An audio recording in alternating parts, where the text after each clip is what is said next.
తూర్పుగోదావరి జిల్లాలో తొలిసారిగా భూగర్భ విద్యుత్ లేని ఏర్పాటు చేయనున్నారు. పుష్కరాలకు అంతరాయం లేని నాణ్యమైన విద్యుత్ సరఫరా కోసం ఈ నిర్ణయం తీసుకున్నారు. ముఖ్యంగా రాజమండ్రిలో కోటిలింగాల ఘాట్ నుంచి గౌతమి ఘాట్ వరకు భూగర్భ విద్యుత్ లేని ఏర్పాటుపై ట్రాన్స్కో ఎస్ఈ తిలక్ కుమార్తో మా correspondent Sriramamurthy face to face.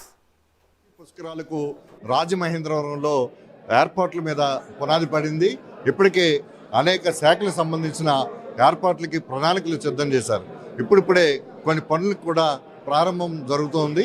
ఈ నేపథ్యంలో ప్రధానంగా విద్యుత్ శాఖ తన ఏ విధంగా విద్యుత్ శాఖలో ఏర్పాట్లు జరుగుతున్నాయి, విద్యుత్ శాఖకు సంబంధించి గోదావరి పుష్కరాలకి ఎలాంటి ప్రణాళికలు అమలు చేయబోతున్నారు అనే విషయం మీద మనతో మాట్లాడడానికి ఇక్కడ తూర్పుగోదావరి ట్రాన్స్కో ఎస్ఈ కె తిలక్ కుమార్ గారు ఉన్నారు. ఆయన అడిగి ఈ గోదావరి పుష్కరాల్లో ఎలాంటి విద్యుత్ అంతరాయం లేకుండా ఎలాంటి ప్రణాళికలు ఇప్పటి నుంచి అమలు చేస్తున్నారు, దానికి సంబంధించిన విషయాలు ఏంటో తెలుసుకుందాం. చెప్పండి సార్, మీరు రాజమండ్రి గోదావరి పుష్కరాలు వచ్చే సమయానికి ఇక్కడికి కోట్ల మంది వస్తారంటున్నారు. విద్యుత్ అంతరాయాలు లేకుండా ఎప్పటి నుంచి కొనక ఏర్పాట్లు చేయకపోతే కొన్ని సమస్యలు ఎదురవుతాయి. దానికి ఏదో అండర్ గ్రౌండ్ కరెంట్ కేబుల్ కూడా వేద్దామని అనుకుంటున్నారని విన్నాం. ఏంటి మీ దగ్గర ఎలాంటి ప్రతిపాదన ఉంది? మన అండర్ గ్రౌండ్ పవర్ కేబుల్ అనేది మన గౌరవ శాసనసభ్యులు ఆదిరెడ్డి వాసు గారి ఆధ్వర్యంలో 7 కోట్ల రూపాయలతో మనం కోట్లింగాల రేవు దగ్గర నుండి ఇస్కాన్ టెంపుల్ వరకు ఎలాంగ్ ది రివర్ బెడ్ 7 కోట్ల రూపాయలతో అండర్ గ్రౌండ్ కేబుల్ శాంక్షన్ అయిందండి. ఈ కేబుల్ కనుక వస్తే ఏమవుతుందంటే మనకి 11 kV విద్యుత్ నిరంతరాయంగా పుష్కరాల్లో ఎటువంటి ఒకవేళ ఆ టైంలో వర్షాలు వచ్చినా ఎటువంటి కెలామిటీస్ వచ్చినా కూడా ఇబ్బంది లేకుండా ఉండడం కోసం ఒక main system, stand by system కూడా ఉంటుంది అండ్ మెయిన్ సిస్టమ్ కూడా వస్తుంది. అది శాంక్షన్ అయితే త్వరలో పనులు మొదలు పెడతాం సార్. అది అండర్ గ్రౌండ్ సిస్టమ్ అనేది విద్యుత్ మన కేబుల్స్ అనేది ఇప్పటివరకు వైజాగ్లో ఉందని ఉన్నాం. రాజమహేంద్రవరంలో పూర్తి స్థాయిలో చేయటానికి ఎట్లాంటి ప్రణాళిక ఉంది? ఇప్పుడు ఆల్రెడీ మా ఈస్టర్న్ పవర్ డిస్ట్రిబ్యూషన్ కంపెనీ పరిధిలో అండర్ గ్రౌండ్ కేబుల్ సిస్టమ్ అనేది వైజాగ్లోనే ఉందండి. ఇది వైజాగ్లో ఉంటే మా యొక్క సిఎండి గారిని అధికారులను మేము ప్రతిపాదనలు పంపించడం జరిగింది. వారు మనకి రాజమండ్రికి మొదటి దశలో భాగంగా ఒక 7 కోట్ల రూపాయలతో శాంక్షన్ ఇవ్వడం జరిగింది. వైజాగ్లో ఎవరైతే చేస్తున్నారో ఆ టీమే వచ్చి ఇక్కడ కూడా వర్క్స్ ఎగ్జిక్యూట్ చేస్తారండి. అంటే రాజమండ్రిలో చాలా జనసమర్థం గల ప్రాంతాలు ఉన్నాయి, అలాగే చాలా ట్రాన్స్ఫార్మర్లు రోడ్డు మీదకి ఆనుకుని ఉన్నాయి, అలాగే విద్యుత్ వైర్లు కూడా చాలా ఎక్కువ. అంటే రేపు భక్తులు ఎక్కువ సంఖ్యలో వచ్చే నేపథ్యంలో, ట్రాఫిక్ నేపథ్యంలో ఏదన్నా మనం రోడ్లు వైండింగ్లో ఈ స్తంభాలు ట్రాన్స్ఫార్మర్లు మార్చే ప్రపోజల్ ఏమైనా ఉందా? కొత్తగా ట్రాన్స్ఫార్మర్లు ఏర్పాటు చేసే ఇదేమైనా ఉందా? సబ్ స్టేషన్ కానీ సార్, రోడ్స్ ఎక్కడైతే వైండింగ్ చేస్తారో దానికి ప్రపోర్షనేట్గా లైన్స్ కూడా మారుస్తామండి. సో అది ప్యూర్లీ మున్సిపల్ కార్పొరేషన్ మీద డిపెండ్ అయి ఉంటుంది. సో వారు ఎక్కడైతే వైండింగ్ చేస్తారో అక్కడ మేము దానికి సపోర్టింగ్ చేస్తాం. అంటే రాజమండ్రిలో ఎన్ని సబ్ స్టేషన్లు కొత్తగా ఏర్పాటు చేస్తున్నారు సార్? ఇప్పుడు ఆల్రెడీ మన ఎమ్మెల్యే గారు చెప్పారు, 2 సబ్ స్టేషన్లు సరిపడా ల్యాండ్స్ ఆల్రెడీ ఇవ్వడం జరిగిందండి. వాటికి ప్రతిపాదనలు పంపుతున్నాం. సో దశల వారీగా ఆ లోడ్ని క్యాలిక్యులేట్ చేసుకుని 1 by 1 ముందుకెళ్తామండి. అంటే అండర్ గ్రౌండ్లో కేబుల్ వస్తే దానికి ఏ సదుపాయాలు మనకి ఈజీగా ఉంటుంది? ఒకవేళ పూర్తి స్థాయిలో విద్యుత్ సరఫరాకి అంతరాయం లేకుండా ఉంటుందంటారా? అంటే ట్రాన్స్ఫార్మర్కి వచ్చే ఇన్కమింగ్ సప్లై అండి అది 11 kV. ఈ under ground cable exclusively 11 kV తీసుకొస్తాం.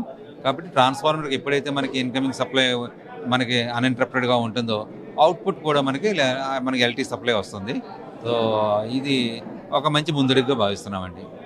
ఇప్పుడు ఏదైతే ప్రధాని సోలార్ ప్లాంట్స్ ఉన్నాయో దీనికి సంబంధించి మీ పరిధిలో తూర్పుగోదావరి జిల్లాలో ఎట్లా ఉందండి పరిస్థితి? అంటే ఎక్కువ మంది ముందుకు వస్తున్నారా, లేకపోతే ఎలాంటి ప్రమోట్ చేస్తున్నారు? సార్, ప్రధానమంత్రి సూర్యగారి పథకం అండి, ఇది పిఎంఎస్జి అని అంటున్నాము, పిఎంజీవై ప్రధానమంత్రి. సో ఈ సూర్యఘర్ పథకంలో ఆల్రెడీ మనకి సుమారు 1500 మంది ఇప్పుడు వరకు తీసుకున్నారండి. తీసుకున్న ప్రతి కన్జ్యూమర్ కూడా చాలా హ్యాపీగా ఉన్నారు. ఈ సమ్మర్లో ఎటువంటి కరెంటు బిల్లు భారం లేకుండా ఒక 3000 రూపాయలు కట్టే విద్యుత్ వినియోగదారులు ఒక 5 కిలోవాట్ తీసుకోవడం ద్వారా 300 రూపాయలు కడుతున్నారు. 15,000 రూపాయలు కట్టే కన్జ్యూమర్స్ కూడా ఈ రోజున 5,000, 4,000 రూపాయలకి బిల్లు తగ్గింది. అంటే పథకం చాలా అద్భుతమైన పథకం, టెక్నాలజీ బాగుంది. మనం ఏ కన్జ్యూమర్ని తీసినా సరే ఇంత బాగుంటుంది అని నేను అనుకోలేదు అని ఆశ్చర్యంగా, ఆనందంగా దే ఆర్ ఎంజాయింగ్. కాబట్టి మేము అప్పీల్ చేస్తుంది ఏంటంటే ఎప్పుడో తీసుకుందామనే ఆలోచన కన్నా కొంచెం డబ్బులు ఎప్పుడైనా ఖర్చు పెట్టాలి, కొద్దిపాటి పెట్టుబడితో ప్రధానమంత్రి సూర్యఘర్ పథకాన్ని ఇమీడియట్గా తీసుకోవాలి. ఎందుకంటే 3 కిలోవాట్లకి 78,000 రూపాయల సబ్సిడీ ఉంది. ఈ 78,000 రూపాయల సబ్సిడీ భారతదేశంలో మొదటి 1 కోటి వినియోగదారులకు మాత్రమే ఉంది. సో మొదటి 1 కోటి వినియోగదారులు అయిపోతే సబ్సిడీ పోతుంది. సో మనకు చక్కగా ఉచితంగా 78,000 వస్తుంటే ఇంకా ఎప్పుడో తీసుకుందామన్న ఆలోచన ఎందుకండి? మేము మీ ద్వారా ప్రజాప్రతినిధులకు మన పబ్లిక్ అందరికీ కూడా రిక్వెస్ట్ చేస్తుంది ఏంటంటే కొంచెం విరివిగా ప్రచారం చేయండి సార్. ప్రధానమంత్రి సూర్యఘర్ పథకం అనేది చాలా అద్భుతమైన పథకం, అందరికీ ఉపయోగకరమైన పథకం. ఇది తిలక్ కుమార్ చెప్తుంది.